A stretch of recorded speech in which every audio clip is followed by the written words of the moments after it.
अच्छा, जो आज का चैप्टर है न्यूक्लियोटाइड्स का। न्यूक्लियोटाइड्स क्या होते हैं, इसको हम आज डिटेल में करते हैं। तो सबसे पहले है कि why do we need to study nucleotide.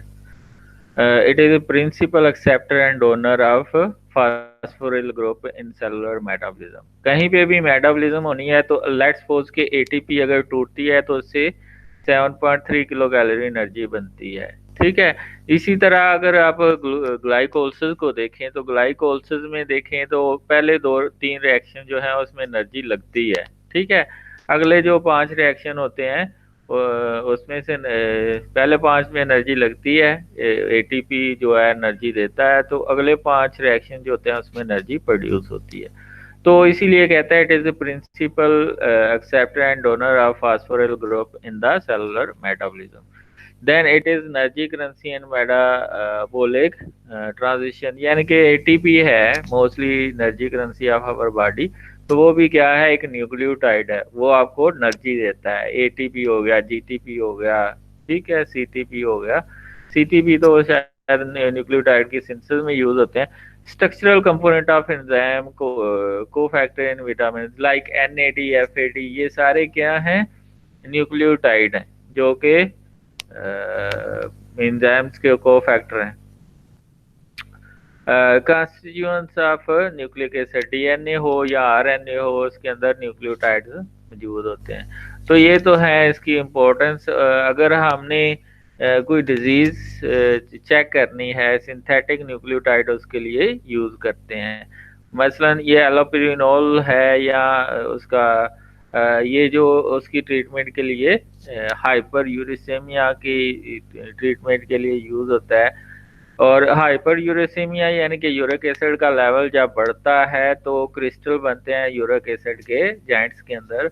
उस डिजीज को हम गाउट कहते हैं। ये न्यूक्लियोटाइड मेटाबॉलिक डिसऑर्डर की वजह से होता है। और इसमें ये ज़ैंथीन ऑक्सीडेज को, ये वाला जो एलोप्रिनोल है, ये उसको ब्लॉक करता है क्योंकि इसका स्ट्रक्चर तकरीबन यूरिक एसिड की तरह का होता है। इसी तरह ये एक और है साइटाराइबीन। ठीक है। साइटाराबीन जो है ये cancer used in the chemotherapy of cancer. तो ये जो डिफरेंट एनालॉग्स हैं न्यूक्लियोटाइड्स के, ये यूज होते हैं केमोथेरेपी यानी कि डिजीज की क्योर के लिए भी और डायग्नोसिस के लिए भी यूज होते हैं। What are nucleotides are the basic building block of nucleic acids. वो डीएनए के भी हो सकते हैं, आरएनए के भी हो सकते हैं। अगर स्ट्रक्चर कंपोनेंट को देखें तो इसमें 3 चीजें होती हैं। एक नाइट्रोजनस बेस होती है जो ऊपर लगी होती है फर्स्ट कार्बन के ऊपर। ठीक है। और पेंटोज शुगर होती है, ये राइबोज भी हो सकती है और डीऑक्सी राइबोज भी हो सकती है। अगर आरएनए है तो उसमें ये राइबोज शुगर होती है। और अगर डीएनए हो तो ये जो रेड में आपको हाइड्रोक्सिल ग्रुप दिया हुआ है तो इसका ऑक्सीजन निकल जाता है, डीऑक्सी राइबोज होती है। और 5वें कार्बन पे हमेशा फास्फेट ग्रुप लगा होता है। तो ये तो है एक न्यूक्लियोटाइड का structure. The molecule without the phosphate group is called nucleoside. अगर हम ये 5वें कार्बन के ऊपर जो फास्फेट ग्रुप लगा हुआ है इसको रिमूव कर दें तो ये न्यूक्लियोसाइड कहलाता है। अगर चैप्टर को हम एक ग्लास में देखें तो हम जो है मेजर टर्म्स पढ़ेंगे कि नाइट्रोजनस बेसिस कौन कौन सी हैं, प्यूरिन, पैरिमिडीन, और न्यूक्लियोसाइड और न्यूक्लियोटाइड में डिफरेंस क्या है ये हम देखेंगे। तो सबसे पहले डिस्कवरी देखते हैं। In 1868 Friedrich Miescher isolated nucleic acid then called nuclein from pus cells. Pus cells होते हैं जो कोई चीज अगर कहीं पस पड़ गई है उसके अंदर जो सेल्स होते हैं उसमें सबसे पहले इसने देखा। फिर एल्ब्रेक्ट कौशल को नोबेल प्राइज मिला 1910 में। ही differentiated RNA and DNA in 1882। ठीक है। In 1906 Kossel describe the 4 bases in nucleic acid. So इसका जो कौशल का काम है ये बड़ा ही इम्पोर्टेंट है for the discovery of nucleic acids. Nucleotides are the precursors of nucleic acid, deoxyribonucleic acid, and ribonucleic acid. The nucleic acid are connected with the storage and transfer of genetic information. ये जो कह रहा है कि ये पहले DNA बनता है, ठीक है, डीएनए से आरएनए बनते हैं, आरएनए से प्रोटीन बनती है और प्रोटीन को फंक्शन परफॉर्म कर सकती है, इसलिए कहता है nucleic acid are concerned with the storage and transfer of genetic information. Composition of nucleotide ये हम कर चुके हैं, इसको फर्दर डिटेल में करेंगे, ठीक है।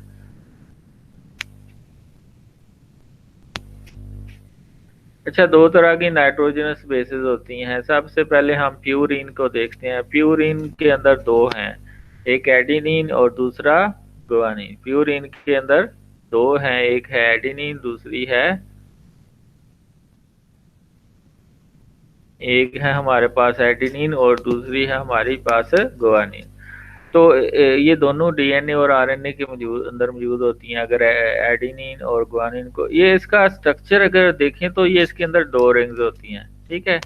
इसके अंदर एडिनिन और गुआनिन के अंदर दो रिंग्स होती हैं, तो इसको लार्जर हेट्रोसाइक्लिक बेसिस रिंग भी कह सकते हैं।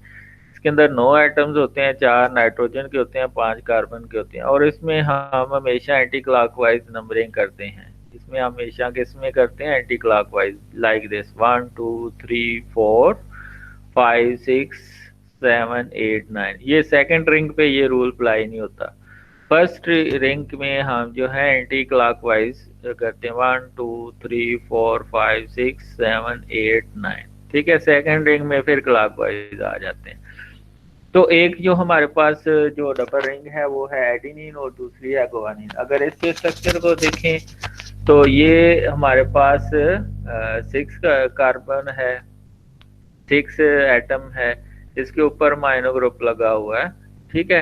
तो एडिनिन को हम कह सकते हैं 6 amino purine, 6 amino purine.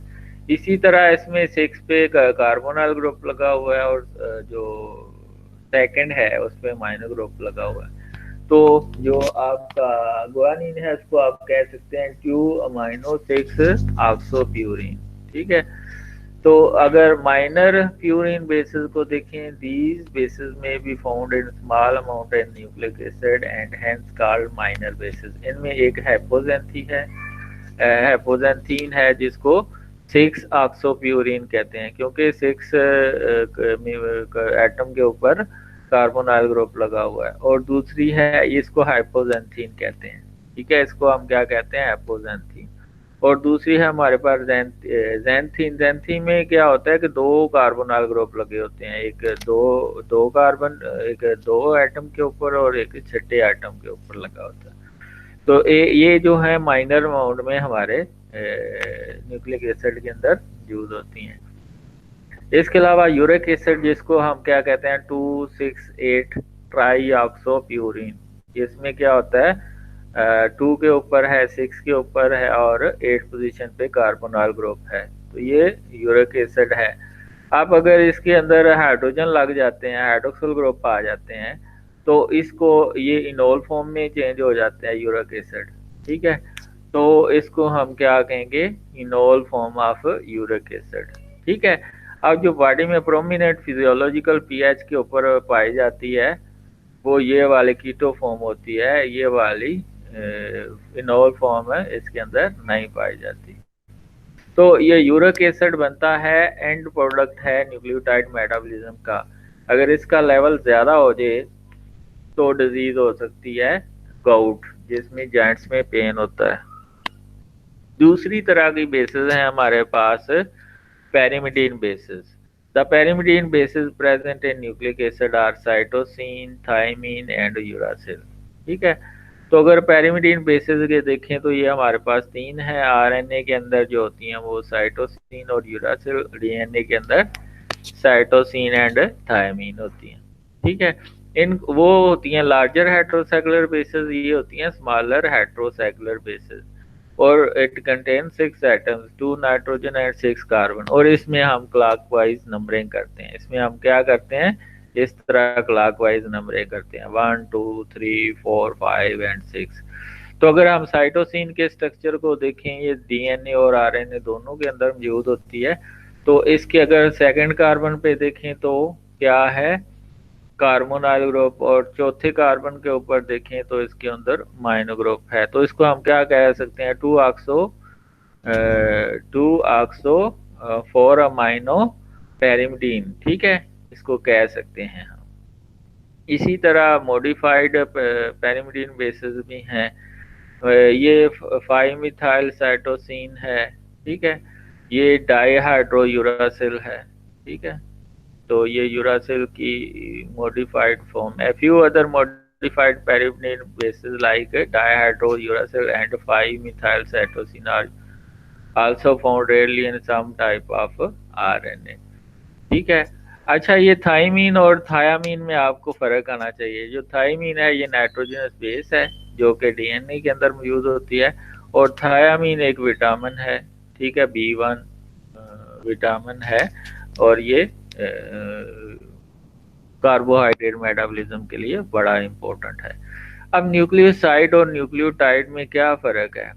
Nucleoside are form when bases are attached to pentose sugar D ribose and two deoxy ribose, ठीक है। ये राइबोज अगर ये सेकंड कार्बन से हाइड्रोक्सिल ग्रुप की बजाय हाइड्रोजन लगा हो तो ये डीऑक्सी राइबोज है और ये राइबोज है। ऑल बेसिस आर, इसमें एक स्लाइड मिसिंग है, वो मैं उधर से ले आऊं, जिसमें पैरिमिडीन का स्ट्रक्चर जो है वो एक दो का रह गया था, वो मैं उधर से कॉपी करके आपको दिखा देता हूं। तो पैरिमिडीन में हमने पढ़ा था 3 न्यूक्लियोटाइड बेसेस होती हैं। जो बेसेस होती हैं उसको हम जरा डिस्कस कर लेते हैं। ये कॉपी,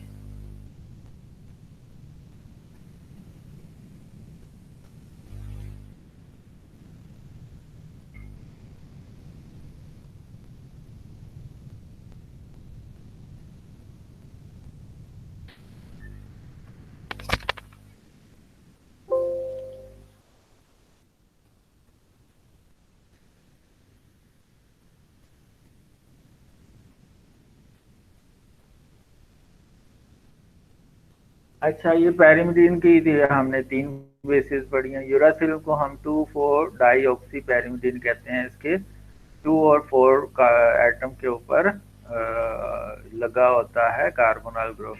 इसी तरह साइटोसिन को देखें तो सेकंड का एटम के ऊपर ऑक्सी ग्रुप लगा हुआ है और चौथे कार्बन के ऊपर माइनो ग्रुप लगा हुआ है। अब ये वाली थाइमीन, ठीक है, ये डीएनए के अंदर होती है, इसको 5-मिथाइल यूरासिल भी कहते हैं। इसमें 5वें कार्बन पे इसकी अगर मिथाइलेशन हो जाए यूरासिल की तो ये थाइमीन में चेंज हो जाता है। तो ये आपका है nucleoside are the form when base are attached to the pentose sugar deoxy D ribose and two deoxy ribose. Nucleoside, all the bases are attached to corresponding pentose sugar by beta N-glycosidic bond between the first carbon of the pentose sugar and 9th atom of purine or first amino of the pyrimidine। यानी कि first जो अगर purine है तो जो ribose या deoxy ribose sugar 9th वाले atom के साथ लगेगी, और अगर पैरिमिडीन है तो फर्स्ट वाले एटम के साथ जो कि N होता है उसके साथ लगेगी। ये दोबारा देख लें कि अगर फर्स्ट कार्बन है तो वो बनाएगा प्यूरिन के 9th एटम के साथ N ग्लाइकोसिडिक लिंकेज। N क्यों होता है, क्योंकि हाइड्रोक्सिल ग्रुप राइबोज का यूज होता है और माइनो ग्रुप का H ये इसका यूज होता है प्यूरिन का, या माइनो ग्रुप का H का यूज होता है पैरिमिडीन का। तो ये बॉन्डिंग जो बनती है इसको हम क्या कहते हैं, beta and glycosidic bond. The deoxynucleoside are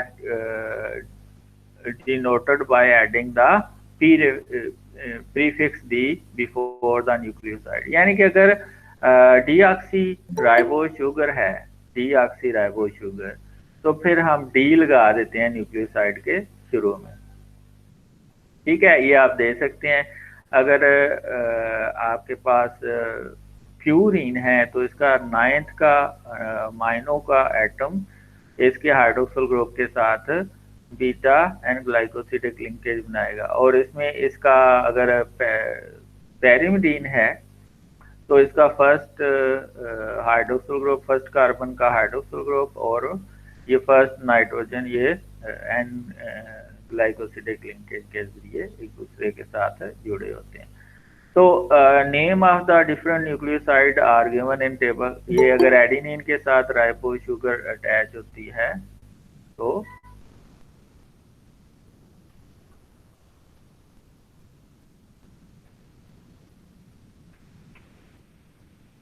ये एक ही दफा रिक्वेस्ट भेजा करें, बार बार ना भेजा करें। ये अगर एडेनिन के साथ राइबोस शुगर लगी हुई है तो उसको एडिनोसिन कहेंगे। ये याद रखना है कि अगर प्यूरिन है उनके साथ राइबोस शुगर लगती है तो एंड के ऊपर सीन आता है। ठीक है, और अगर पेनिमिडीन है तो उनके एंड के ऊपर डीन आता है, उनके एंड के ऊपर क्या आता है, डीन।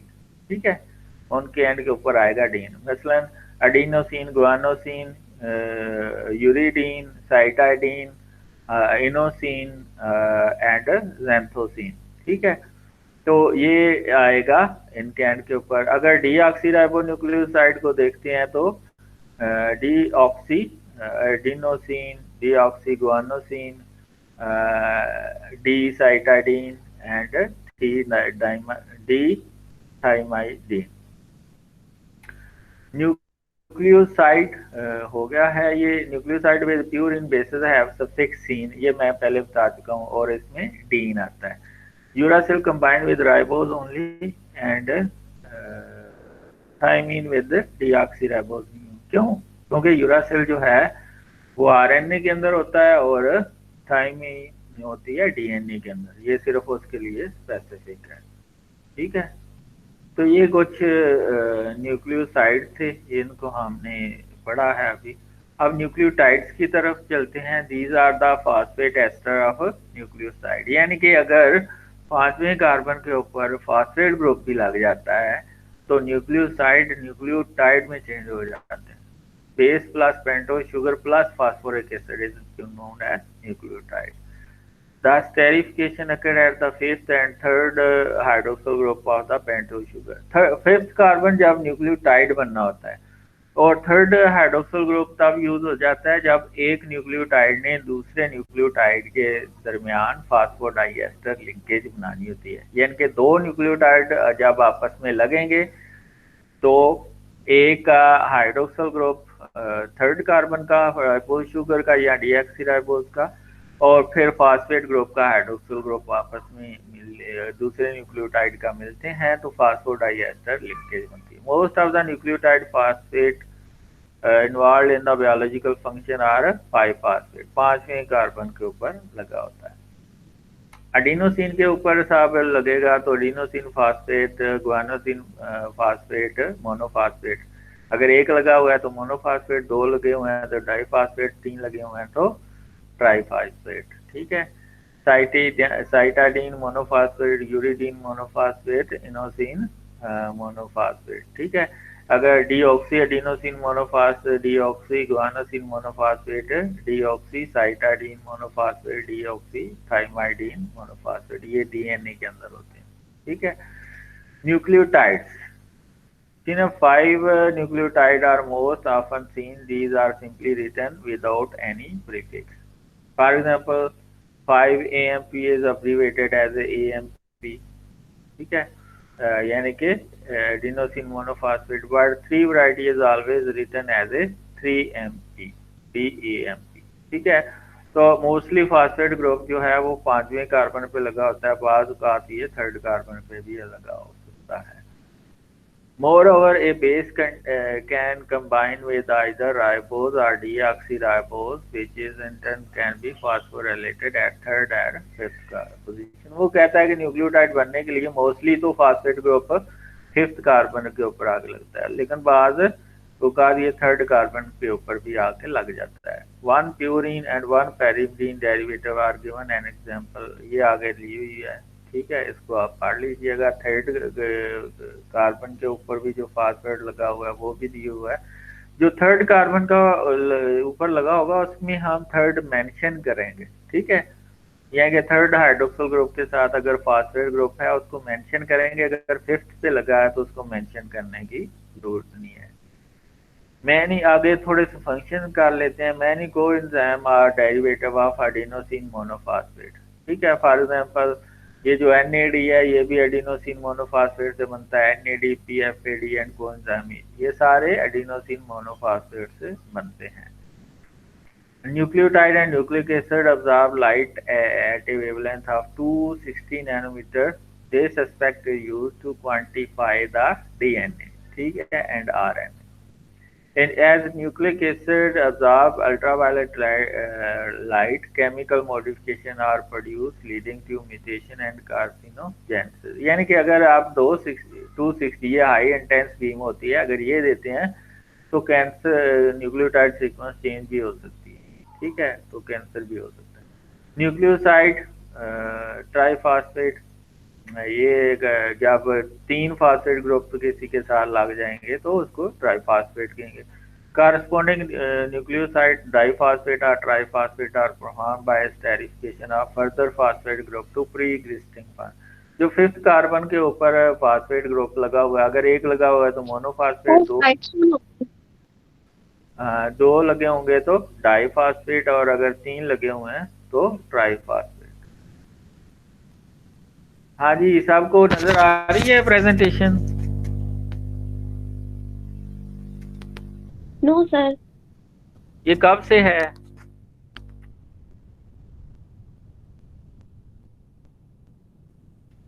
ये कहाँ से नहीं आपको दिखाई दी? जल्दी से बताइएगा ताकि हम उधर से दोबारा स्टार्ट करें।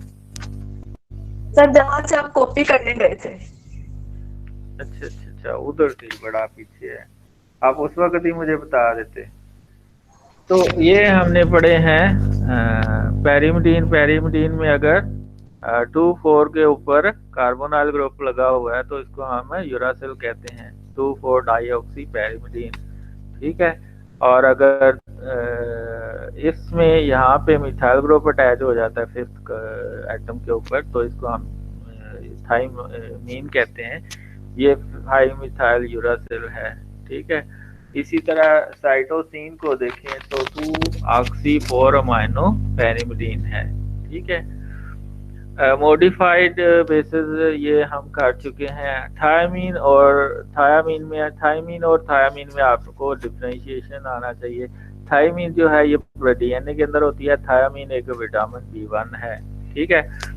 इसके अलावा न्यूक्लियोसाइड में हमने पढ़ा, यानी कि राइबोज शुगर में पढ़ा है कि 2 तरह की होती हैं। राइबोज जो है वो RNA के अंदर होती है और डीऑक्सी राइबोज जो होती है वो DNA के अंदर होती है।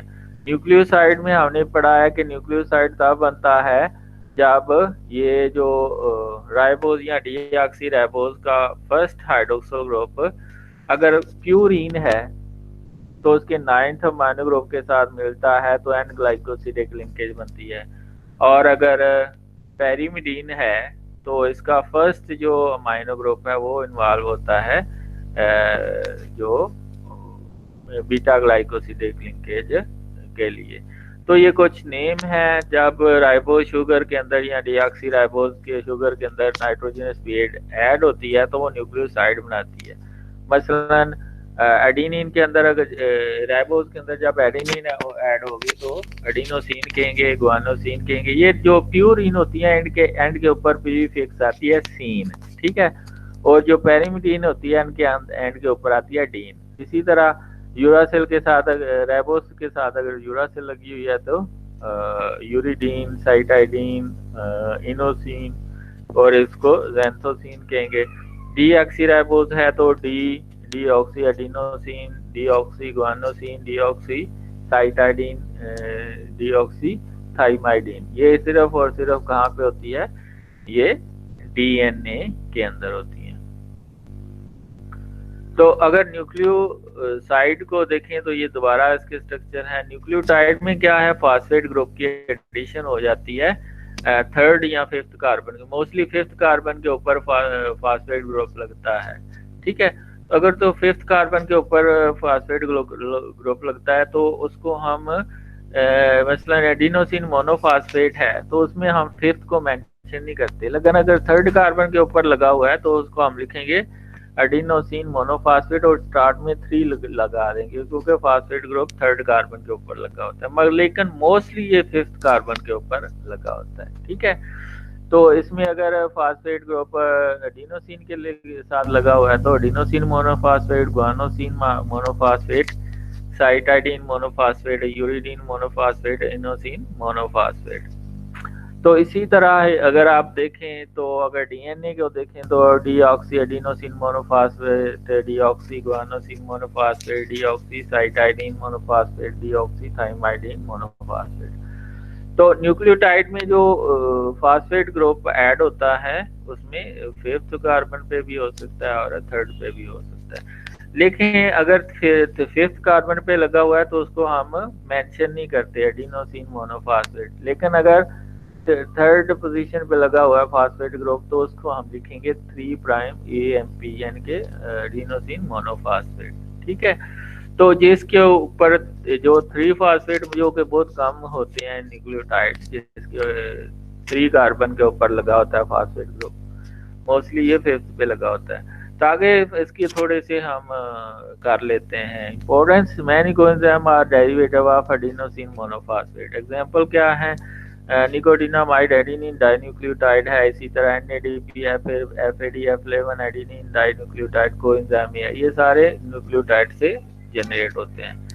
इसके अलावा nucleotide and nucleic acid absorb light at wavelength of 260 nanometer, और ये 260 नैनोमीटर क्वांटिफाई करने के लिए डीएनए की क्वांटिफाई स्पेक्ट्रोफोटोमीटर से, अगर हमने क्वांटिटी चेक करनी है तो फिर हम एस वेवलेंथ के ऊपर इसको चेक करते हैं। As nucleic acid absorb ultraviolet light, यूं ही वो अल्ट्रा लाइट अब्जॉर्ब करते हैं तो उसके अंदर मॉडिफिकेशन आ जाती है, तो वो म्यूटेशन भी कर सकते हैं और कार्सिनोजेनेसिस भी कर सकते हैं। तो ये हाई टेंस जब बीम डीएनए के ऊपर पड़ती हैं तो वो म्यूटेशन काज कर सकते हैं। न्यूक्लियोसाइड ट्राईफॉस्फेट, अगर 2 और फास्फेट ग्रुप अटैच हो जाए फिफ्थ कार्बन के ऊपर, तो अगर 2 फास्फेट ग्रुप हैं तो डाईफॉस्फेट, अगर 3 लगे हुए हैं तो ट्राईफॉस्फेट। ठीक है, तो इसको हम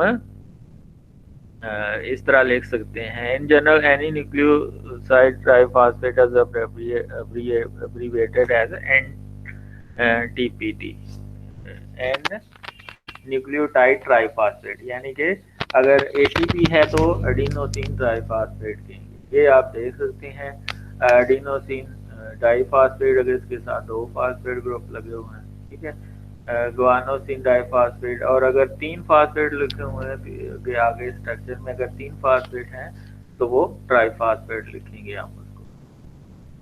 तो ये एक स्ट्रक्चर है जिसमें राइबो शुगर के साथ एक बेस लगी हुई है एडेनिन। ठीक है, और ये फिफ्थ कार्बन के ऊपर 3 फास्फेट ग्रुप लगे हुए हैं, तो ये ATP का स्ट्रक्चर है।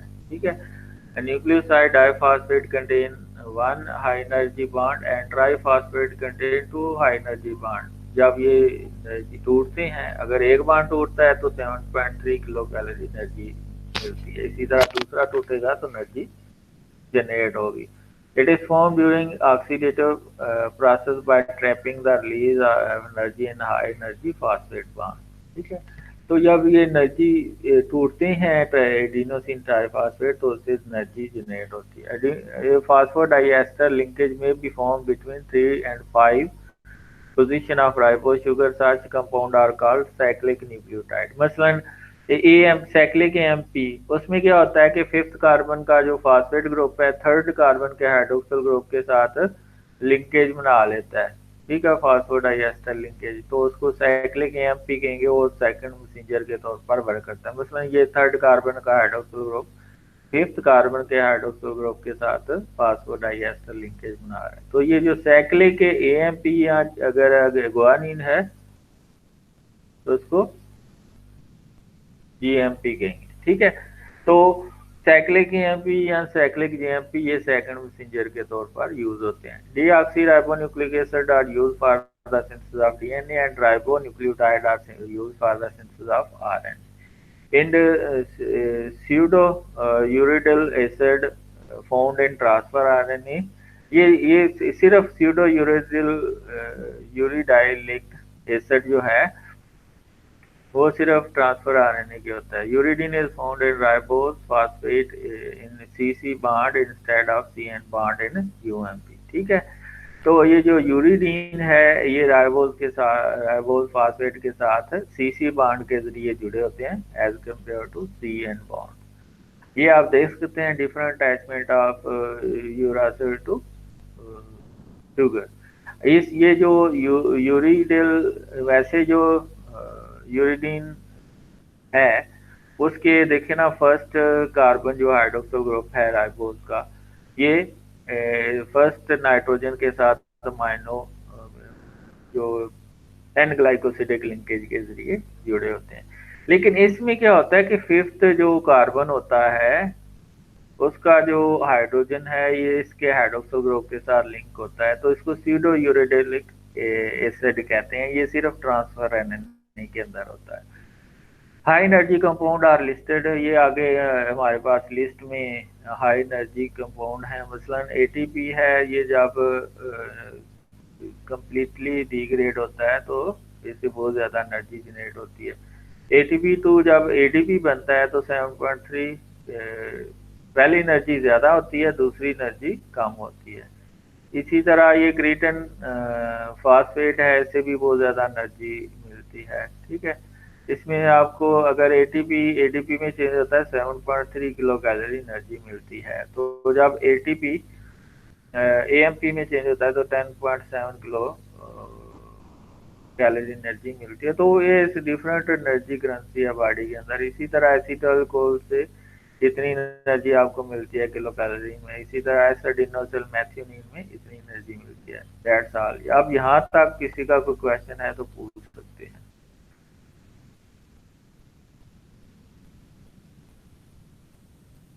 यहाँ तक किसी का कोई क्वेश्चन है तो पूछ सकते हैं। फिर हमने एक टेस्ट है जो उसको रिवाइज करना है।